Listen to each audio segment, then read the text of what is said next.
ಸಹೃದಯ ಕೇಳಿಗರಿಗೆ ನಮಸ್ಕಾರ. 2015ರಲ್ಲಿ ಬಿಡುಗಡೆಯಾದ ಗಣಪ ಚಿತ್ರದ ಹಾಡು ಮುದ್ದಾಗಿ ನೀನು ನನ್ನ ಕೂಗಿದೆ. ಈ ಹಾಡಿನ ಸಂಗೀತ ಕರಣ್ ಬಿ ಕೃಪಾ ಅವರದು. ಈ ಹಾಡನ್ನು ಮಧುರವಾಗಿ ಹಾಡಿದವರು ಸೋನು ನಿಗಮ್ ಅವರು ಮತ್ತು ಇದನ್ನು ಮುದ್ದಾಗಿ ಬರೆದವರು ಜಯಂತ್ ಕಾಯ್ಕಿಣಿ ಅವರು.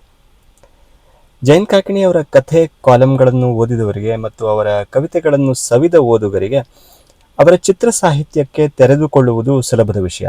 ಅಂದರೆ ಜಯಂತ್ ಹೀಗೆ ಬರೀತಾರೆ, ಅವರ ಸೂಕ್ಷ್ಮ ಪ್ರಜ್ಞೆ ಈ ರೀತಿಯದ್ದು, ಅವರ ಪದಗಳ ಪೋಣಿಕೆಯ ಶೈಲಿ ಹೀಗೆ, ಅವರು ನಮ್ಮನ್ನು ಕರೆದುಕೊಂಡು ಹೋಗುವ ಹೊಸ ಜಗತ್ತುಗಳು ಇಂಥವು ಅನ್ನೋದು ಅವರ ಓದುಗರಿಗೆ ಮತ್ತು ಅಭಿಮಾನಿಗಳಿಗೆ ಪರಿಚಿತವಾದ ವಿಷಯ. ಆದರೆ ಅವರ ಸಾಹಿತ್ಯವನ್ನು ಓದದವರಿಗೆ ಅವರ ಚಿತ್ರ ಸಾಹಿತ್ಯ ಅಪರೂಪ ಅನ್ನಿಸೋದು ಮಾತ್ರವಲ್ಲದೆ ಅವರು ಬರೆಯುವ ಚಿತ್ರ ಸಾಹಿತ್ಯಕ್ಕೆ ಹೊಂದಿಕೊಳ್ಳೋಕೆ ಹೆಚ್ಚು ಸಮಯ ಅವರು ತಗೊಳ್ತಾರೆ ಅಂತ ನನ್ನ ಅನಿಸಿಕೆ. ನನ್ನದೇ ಕೆಲವಾರು ಗೆಳೆಯರ ಪೈಕಿ ಜಯಂತ್ ಕಾಯ್ಕಿಣಿ ಅವರು ಬರೆದ ಹಲವು ಹಾಡುಗಳನ್ನು ಸವಿಯಲು ಅಪ್ರಿಷಿಯೇಟ್ ಮಾಡಲು ಅವರು ತುಂಬ ಸಮಯ ತಗೊಂಡಿದ್ದಿದೆ. ಮತ್ತು ಕೆಲವೊಬ್ಬರು ನನ್ನ ಜೊತೆ ಚಿಕ್ಕ ವಾದ ವಿವಾದಗಳಿಗೆ ಕೂಡ ಮುಂದಾಗಿರೋದಿದೆ. ಏನಂದರೆ, ಈ ತರಹ ಪದಗಳು ಸಾಹಿತ್ಯಕ್ಕೆ ಹೊಂದಿಕೊಳ್ಳುವಂಥವಲ್ಲ, ಇದು ಗದ್ಯಕ್ಕೆ ಹೊಂದಿಕೊಳ್ಳುವಂಥವು ಅನ್ನೋ ಕೆಲವಾರು ಚಿಕ್ಕ ಚಿಕ್ಕ ಟೀಕೆಗಳು ಟಿಪ್ಪಣಿಗಳು ನನ್ನ ಗೆಳೆಯರೇ ಮಾಡಿದ್ದಿದೆ.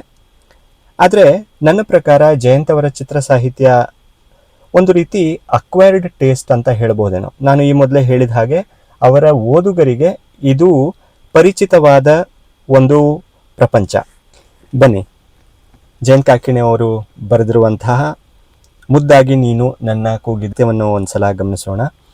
ಹಾಗೂ ಈ ಸಾಹಿತ್ಯದಲ್ಲಿ ಏನು ಸ್ಪೆಷಲ್ ಇದೆ, ಏನು ಅನುಭವವನ್ನು ಈ ಹಾಡು ನಮಗೆ ಕಟ್ಟಿಕೊಡುತ್ತೆ, ಅದರ ಬಗ್ಗೆ ಕೂಡ ಮಾತಾಡೋಣ.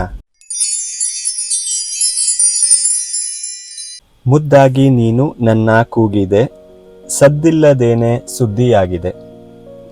ಇಂದಲ್ಲ ನಾಳೆ ಏನೋ ಕಾದಿದೆ, ನಿಂತಲ್ಲೇ ಬಂದು ಮಿಂಚುತ್ತಾಗಿದೆ.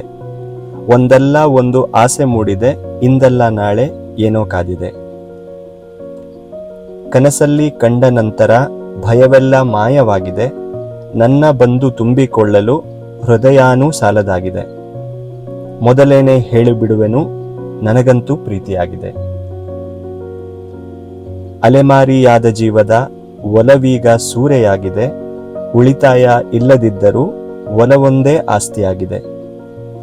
ಸೆರೆಯಲ್ಲಿ ಸಿಕ್ಕ ಮೇಲೆಯೇ ಪರದಾಟ ಜಾಸ್ತಿಯಾಗಿದೆ.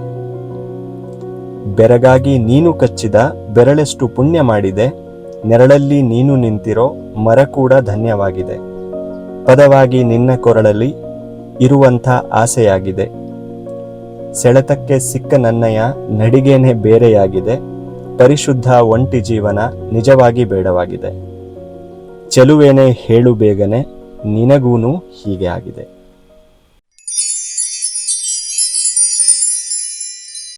ಆಗ್ತಾನೆ ಪ್ರೀತಿ ಹುಟ್ಟಿದೆ ಅಂತ ಗೊತ್ತಾದ ಆತ ತನ್ನ ಚಡಪಡಿಕೆಯನ್ನು, ಅವನಲ್ಲಾದ ಬದಲಾವಣೆಗಳನ್ನು ಹೇಳುತ್ತಾ ಆಕೆಯ ಸಾಮೀಪ್ಯ ಬಯಸುತ್ತಾ ಹಾಡುವ ಹಾಡು ಇದು.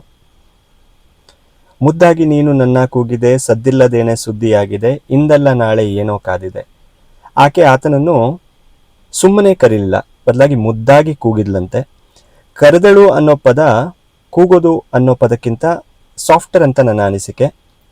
ಆದರೆ ಹಾಡಿನ ಮೀಟರ್ಗೆ ಕೂಗಿದೆ ಅನ್ನೋ ಪದ ಹೆಚ್ಚು ಹೊಂದಿಕೆಯಾಗುತ್ತೆ ಅನ್ನೋ ಕಾರಣಕ್ಕೆ ಈ ಪದ ಬಳಸಿರಬಹುದು. ಹೀಗೆ ಆತನನ್ನು ಮುದ್ದಾಗಿ ಕರೆದದ್ದು ಸದ್ದೇ ಇಲ್ಲದೆ ಸುದ್ದಿ ಆಯ್ತಂತೆ. ಈ ಥರ ಸುದ್ದಿ ಆಗೋದು ಪ್ರೇಮಿಗಳಿಗೆ ಬೇಕಿರಲಿಲ್ವೇನೋ. ಜಗತ್ತಿಗೆ ಗೊತ್ತಾಗದ ರೀತಿ ಗುಟ್ಟಾಗಿ ಪ್ರೀತಿ ಮಾಡೋ ಉದ್ದೇಶ ಅವನದಾಗಿರಬಹುದು. ಆದರೆ ಏನು ಮಾಡೋದು, ಅವಳು ಕರೆದದ್ದು ಸದ್ದಿಲ್ಲದ ರೀತಿ ಸುದ್ದಿಯಾಗಿ ಬಿಟ್ಟಿದೆಯಂತೆ. ನಿಂತಲ್ಲೇ ಬಂದು ಮಿಂಚು ತಾಗಿದೆ. ನಿಜವಾಗಿ ಮಿಂಚು ಬಂದು ತಾಗೋದು ಮಾರಣಾಂತಿಕವಾದ ಕ್ರಿಯೆ, ಆದರೆ ಕಾವ್ಯಾತ್ಮಕವಾಗಿ ಇದು ಮೈಯಲ್ಲಿ ಮಿಂಚಿನ ಸಂಚಾರವಾದ ಹಾಗೆ ಅನ್ನೋ ಅರ್ಥದಲ್ಲಿ ಬಳಕೆಯಾಗಿದೆ. ಒಂದಲ್ಲ ಒಂದು ಆಸೆ ಮೂಡಿದೆ. ಹೌದು, ಪ್ರೀತಿಲಿ ಹಲವಾರು ಆಸೆಗಳು ಮೂಡೋದು ಸಹಜವೇನೋ. ಇಂದಲ್ಲ ನಾಳೆ ಏನೋ ಕಾದಿದೆ. ಈ ಸಾಲು ಮಜವಾಗಿದೆ ನೋಡಿ. ಕಾದಿದೆ ನಿಂಗೆ ಬಾ ಅಂತ ಯಾರಾದರೂ ಹೇಳಿದ್ರೆ ಏನೋ ಅಪಾಯ ಕಾದಿದೆ ನಮಗೆ ಅಂತ ನಮ್ಗನ್ಸ್ಬೋದು. ಆದರೆ ಇಲ್ಲಿ ಏನೋ ಸಂಭವಿಸುವ ಕೌತುಕ, ಚಡಪಡಿಕೆ ಆತನಿಗೆ ಅನ್ನಿಸ್ತಾ ಇದೆ. ಇಂಥ ಸಾಲುಗಳೇ ನೋಡಿ ಜಯಂತ್ರನ್ನು ಬಲ್ಲ ಓದುಗರು ಹೆಚ್ಚು ಕನೆಕ್ಟ್ ಆಗೋದಕ್ಕೆ ಸಾಧ್ಯ ಅಂತ ನನಗನ್ಸುತ್ತೆ. ಕನಸಲ್ಲಿ ಕಂಡ ನಂತರ ಭಯವೆಲ್ಲ ಮಾಯವಾಗಿದೆ. ಕನಸು ಅವನಿಗೆ ಸ್ಪಷ್ಟವಾಗಿ ಬಿದ್ದಿರಬೇಕು, ಅದಕ್ಕೆ ಭಯ ಕೂಡ ಇಲ್ಲವಾಗಿದೆ. ನನ್ನ ಬಂದು ತುಂಬಿಕೊಳ್ಳಲು ಹೃದಯಾನೂ ಸಾಲದಾಗಿದೆ. ಹೌದು, ಮತ್ತೆ ಅವಳನ್ನು ಮತ್ತು ಅಷ್ಟೊಂದೆಲ್ಲ ಪ್ರೀತಿನ ತುಂಬಿಕೊಳ್ಳೋದಕ್ಕೆ ಅವನ ಪುಟ್ಟ ಹೃದಯ ಸಾಲದಾಗಿದೆಯಂತೆ. ಮೊದಲೇನೆ ಹೇಳಿಬಿಡುವೆನು, ನನಗಂತೂ ಪ್ರೀತಿಯಾಗಿದೆ. ಮೊದಲೇ ಹೇಳ್ಬಿಡ್ತೀನಿ ನೋಡು, ಅಂದರೆ ನನ್ನ ಸಮರ್ಥನೆಗಳನ್ನೆಲ್ಲ ಆಮೇಲೆ ಹೇಳ್ತೀನಿ, ಮೊದಲು ನನ್ನ ತೀರ್ಮಾನ ಹೇಳ್ಬಿಡ್ತೀನಿ, ನನಗೆ ಪ್ರೀತಿಯಾಗಿದೆ ಅಂತ ಆತ ಹೇಳ್ತಾ ಇದ್ದಾನೆ. ಅಲೆಮಾರಿಯಾದ ಜೀವದ ಒಲವೀಗ ಸೂರೆಯಾಗಿದೆ. ಆತ ಅಲೆಮಾರಿ ಜೀವ, ಅವನ ಜೀವವನ್ನು ಒಲವು ಸೂರೆ ಮಾಡಿಬಿಟ್ಟಿದೆಯಂತೆ. ಉಳಿತಾಯ ಇಲ್ಲದಿದ್ದರೂ ಒಲವೊಂದೇ ಆಸ್ತಿಯಾಗಿದೆ.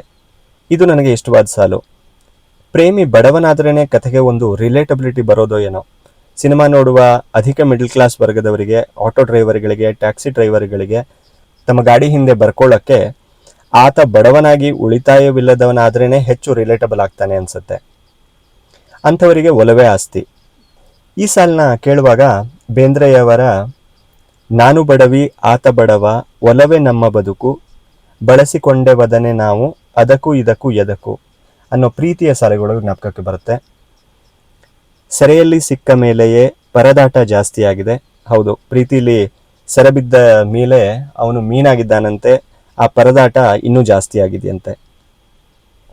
ಇನ್ನು ಮುಂದಿನ ಸ್ಟಾಂಜಾಕ್ಕೆ ಬರೋಣ. ಬೆರಗಾಗಿ ನೀನು ಕಚ್ಚಿದ ಬೆರಳೆಷ್ಟು ಪುಣ್ಯ ಮಾಡಿದೆ ಅಲ್ವೇ? ಮತ್ತೆ ಅವಳು ಬೆರಗಾಗಿ ಕಚ್ಚಿದ ಅವಳ ಬೆರಳು ಅದೆಷ್ಟು ಪುಣ್ಯ ಮಾಡಿದೆಯೋ ಏನೋ. ನೆರಳಲ್ಲಿ ನೀನು ನಿಂತಿರೋ ಮರ ಕೂಡ ಧನ್ಯವಾಗಿದೆ. ನೆರಳು ನೀಡೋ ಮರ ನಾವು ಋಣಿಯಾಗೋದು ಸಹಜ, ಆದರೆ ಅವಳು ನೆರಳಲ್ಲಿ ನಿಂತರೆ ಆ ಮರವೇ ಧನ್ಯವಾಗಿದ್ಯಂತೆ. ಪದವಾಗಿ ನಿನ್ನ ಕೊರಳಲ್ಲಿ ಇರುವಂಥ ಆಸೆಯಾಗಿದೆ. ಅವಳ ಸಾಮೀಪ್ಯ ಬಯಸಿ ಆತ ಹೇಳ್ತಾನೆ, ಅವಳ ಕೊರಳ ಹಾಡಾಗುವ ಆಸೆ ಅವನಿಗಿದೆಯಂತೆ. ಈ ಭಾವವನ್ನೇ ಬಿಂಬಿಸುವ 10 ಹಲವು ಹಾಡುಗಳಿವೆ. ಡ್ರಾಮಾ ಚಿತ್ರದ ಚಂದುಟಿಯ ಪಕ್ಕದಲ್ಲಿ ಹಾಡು ಯೋಗರಾಜ್ ಭಟ್ ಶುರು ಮಾಡೋದು ಹೀಗೆ: ಮುಂಗುರುಳ ಸ್ಪ್ರಿಂಗಲ್ಲಿ ಜೋತಾಡಲೆ, ಕಣ್ಣ ರೆಪ್ಪೆಯ ಮೇಲೆ ಮಲಗಿರಲೆ, ಕೆನ್ನೆಯಲ್ಲಿ ಕೆಂಪಾಗಿ ಉಳಿದಿರ್ಲ, ಬೆನ್ನಿನಲ್ಲಿ ಬೆವರಾಗಿ ನಾನಿರ್ಲ ಅನ್ನೋ ಸಾಲುಗಳು ಆ ಹಾಡಲ್ಲಿ ಬರುತ್ತೆ. ಮತ್ತು ಮುಂದಿನ ಸ್ಟಾಂಜಾದಲ್ಲಿ ಅದೇ ಹಾಡಿನಲ್ಲಿ ಯೋಗರಾಜ್ ಭಟ್ ಹೇಳ್ತಾರೆ, ನಿನ್ನ ತಲೆದಿಂಬಿನ ಚಿತ್ತಾರವಾಗಿರುವೆ, ನಿನ್ನ ಕನವರಿಕೆಯಲ್ಲಿ ಒಂದಾದರೂ ಸಿಗಲಿ. ಹೀಗೆ ಆಕೆಯ ಸಾಮೀಪ್ಯವನ್ನು ಬಯಸುತ್ತಾ ಪ್ರೇಮಿ ಹಲವಾರು ರೀತಿಯಲ್ಲಿ ಅವಳ ಬಳಿ ಇರಲಿಕ್ಕೆ ಇಷ್ಟಪಡ್ತಾನೆ. ಇದು ಒಂದು ಕನ್ನಡ ಹಾಡು ನನಗೆ ಸದ್ಯಕ್ಕೆ ಜ್ಞಾಪಕ ಬರೋದಾದರೆ, ಇನ್ನು ಹಿಂದಿನಲ್ಲಿ ಕ್ಯಾ ಸೂಪರ್ ಕೂಲ್ ಹೇ ಹಮ್ ಚಿತ್ರದ ಸೋನು ನಿಗಮ್ ಅವರೇ ಹಾಡಿರುವ, ಕುಮಾರ್ ಬರೆದಿರುವ ತೇರೆ ಶರ್ಟ್ ದ ಮೇತಾ ಬಟನ್ ಸೋನಿಯೇ ಬಾಲೋಂಕಾ ತೇರೆ ಮೇ ಹಾಯಿ ಕ್ಲಿಪ್ ಹೋಗಯ ಹಾಡಿನುದ್ದಕ್ಕೂ ಪ್ರೇಮಿ ಆಕೆಯ ಕಣ್ಣಿನ ಲೈನರ್ ಆಗಲು, ಅವಳ ಬೆರಳ ಉಂಗುರವಾಗಲು ಬಯಸ್ತಾನೆ. ಇದು ಕನ್ನಡ ಹಾಗೂ ಹಿಂದಿ ಚಿತ್ರಗಳ ಉದಾಹರಣೆಗಳಾದರೆ, ಇಂಗ್ಲಿಷ್ ಹಾಡುಗಳು ಇವಕ್ಕೆ ಹೊರತಾಗಿಲ್ಲ. ನಾನು ಕಾಲೇಜ್ನಲ್ಲಿ ಓದ್ತಿರ್ಬೇಕಾದ್ರೆ ನಮ್ಮಂಥ ಕನ್ನಡ ಮೀಡಿಯಂ ಹೈಕ್ಳಿಗೆ ಇಂಗ್ಲಿಷ್ ಮ್ಯೂಸಿಕ್ ತೆರೆದುಕೊಂಡಿದ್ದು ಬ್ರಯಾನ್ ಆಡಮ್ಸ್ ಮುಂತಾದ ಪಾಪ್ ಹಾಡುಗಾರರಿಂದ. ಬ್ರಯಾನ್ ಆಡಮ್ಸ್ನ ಹಾಡೊಂದಿದೆ, ಸ್ವಲ್ಪ ಮಟ್ಟಿಗೆ ಸ್ಲೀಸ್ ಅನ್ನಬಹುದಾದ ಸಾಹಿತ್ಯ ಅದರಲ್ಲಿದ್ದರೂ ಕೂಡ ನಾನು ಇಲ್ಲಿ ಮೆನ್ಷನ್ ಮಾಡಲಿಕ್ಕೆ ಇಷ್ಟಪಡ್ತೀನಿ. I want to be your T shirt when it's wet, I want to be the shower when you sweat, I want to be the razor when you shave. ಹೀಗೆ ಮುಂದುವರೆದು ಬ್ರಯಾನ್ ಆಡಮ್ಸ್ ಹೇಳ್ತಾನೆ, I just want to be right there more than anything I swear, oh yeah I want to be your underwear ಅಂತ. ಹೀಗೂ ಕೂಡ ಹಾಡಿನ lyrics ಇರಬಹುದೇ ಅಂತ ನಮ್ಮ ಬಯಕೆಗಳನ್ನು ಕೆರಳಿಸಿದ ಹಾಡು ಅದು.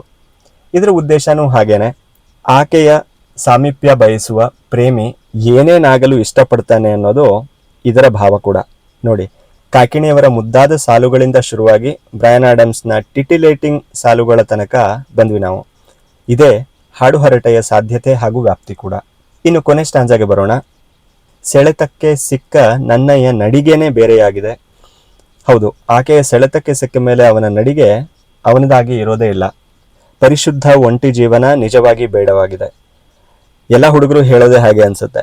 ಅವಳೇ ಆತನ ಫಸ್ಟ್ ಲವ್, ಆಕೆ ಸಿಗುವ ಮುನ್ನ ಆತ ಅಪ್ಪಟ ಬ್ರಹ್ಮಚಾರಿಯಾಗಿದ್ದ ಅಂತ. ಇಲ್ಲೂ ಹಾಗೆ. ಇದಕ್ಕೂ ಮುಂಚೆ ಆತ ನಡೆಸುತ್ತಿದ್ದ ಪರಿಶುದ್ಧ ಒಂಟಿ ಜೀವನ ಇನ್ನೂ ಆತನಿಗೆ ಬೇಡವಾಗಿದೆಯಂತೆ. ಚೆಲುವೇನೆ ಹೇಳು ಬೇಗನೆ ನಿನಗೂನು ಹೀಗೆ ಆಗಿದೆ. ಇದು ಹಾಡಿನ ಕೊನೆಯ ಸಾಲು. ಇಷ್ಟೆಲ್ಲ ರೀತಿ ತನಗಾಗ್ತಿರೋದನ್ನ, ತನ್ನ ಸೆಳೆತದ ಬಗ್ಗೆ, ತನ್ನ ನಡಿಗೆಯ ಬದಲಾವಣೆಗಳ ಬಗ್ಗೆ, ತನ್ನ ದೇಹದಲ್ಲಿ ಹರಿದ ಮಿಂಚಿನ ಬಗ್ಗೆ ಎಲ್ಲ ಹೇಳಿದ ಆತ ಕೊನೆಗೆ ಆಕೆಯನ್ನ ಕೇಳ್ತಾನೆ, ಚೆಲುವೇನೆ ಹೇಳು ಬೇಗನೆ ನಿನಗೂನು ಹೀಗೆ ಆಗಿದೆ ಅಂತ. ಅಲ್ಲಿ ಆತ ಪ್ರಶ್ನೆ ಮಾತ್ರ ಅಲ್ಲ, ಬೇಗನೆ ಹೇಳೋ ಅನ್ನೋ ಧಾವಂತ ಕೂಡ ತೋರಿಸ್ತಾ ಇದ್ದಾನೆ. ನೋಡಿ, ಎಷ್ಟು ಸಾಮಾನ್ಯವಾಗಿ ಕಾಣಿಸಿದ್ರೂ ಕೂಡ ಎಷ್ಟು ಸೊಗಸಾಗಿದೆ ಅಲ್ವಾ ಈ ಕಾಯ್ಕಿಣಿಯವರ ಸಾಹಿತ್ಯ. ಮತ್ತೆ ನಿಮಗೆ ಈ ಹಾಡಿನ ಸಾಹಿತ್ಯದ ಬಗ್ಗೆ ಏನನ್ನಿಸ್ತು ಕಮೆಂಟ್ ಮಾಡಿ ತಿಳಿಸಿ. ಮುಂದಿನ ಎಪಿಸೋಡ್ನಲ್ಲಿ ಇನ್ನೊಂದು ಹಾಡಿನ ಬಗ್ಗೆ ಮಾತಾಡೋಣ. ಇದು ಕಾಡು ಹರಟೆಯಲ್ಲ, ಇದು ಹಾಡು ಹರಟೆ. ನಮಸ್ಕಾರ.